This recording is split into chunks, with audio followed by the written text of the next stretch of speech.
Cell referencing is like learning the Excel alphabet. Everything is built on it, and understanding it is the key to becoming proficient in even the most basic Excel formulas and functions. In this video, we're going to cover relative cell referencing, what it is and how to use it. And there are two more videos coming up, absolute cell referencing and dollar bills, y'all, which will make sense. Just watch that video. And then one after for row referencing and column referencing. Subscribe to get an alert to those videos, but for now, relative cell referencing, let's go. I have a spreadsheet here that contains last year's sales of fruit in this column, and their quantity in this column, and quantity sold in this column. Now, the boss comes to you and says, can you quickly send me total sales for those months? Because there's some analysis that's required. Now, if your first thought was, oh my gosh, that's a lot of clicking, adding everything up like this, stop. We're not doing that. This is where relative cell referencing arrives to save you. We're going to do this instead. Watch. So we put in a formula to sum the first lot of cells in our data set, and then we drag or copy and paste, and drag again or copy and paste, and voila. 3 tables summed in seconds. That is the life we want in Excel. So let's just pause for a second. What just happened? Magic happened. Relative cell referencing happened. What Excel did was look at the position of the first lot of cells that we created in the formula, and then adjusted our formula according to the relative position of this first formula. So when we dragged our formula 3 rows down, Excel also adjusted the cell referencing 3 rows down and summed up those cells. When you dragged our formulas 1 column across, Excel also adjusted the referencing to 1 column across. Relative cell referencing. Incredible stuff.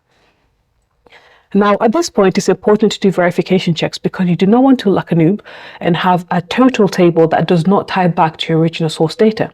So I've done something very quickly where I've summed up the total sales for pairs manually, compared it to my table and said, yep, pairs, sales, check out.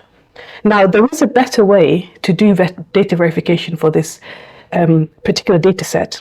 Can you see it? If you can, let us know in the comments below. And if you're interested in how to build better verification checks in your workbook, drop a comment below and we can make a video happen. Anyway, we send this up to the boss and the boss comes back and says, excellent work. That was really quick, of course. Now, I need your help with the next piece. We need to increase prices to reflect the increased cost in sourcing and selling the fruit. At this point, you're thinking, it sucks to be a customer, but maybe there's a pay rise in it for me. Anyway, the boss continues, I'm thinking 20% increase per piece of fruit. Can you show me what the new prices will be? Here are the old prices.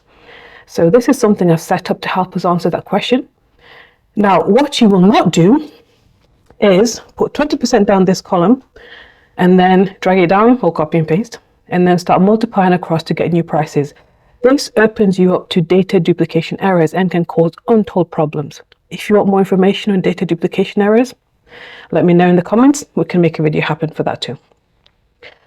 What you will do to answer that problem is put 20% in there first, and then you will have to subscribe for the next video where I will show you how absolute cell referencing and those dollar bills will come in to save the day. Remember to like this if you found this informative, share with others who you think will benefit from this information. Our worksheet link is below for practice, and reach out if you've got any questions. But most importantly, happy excelling.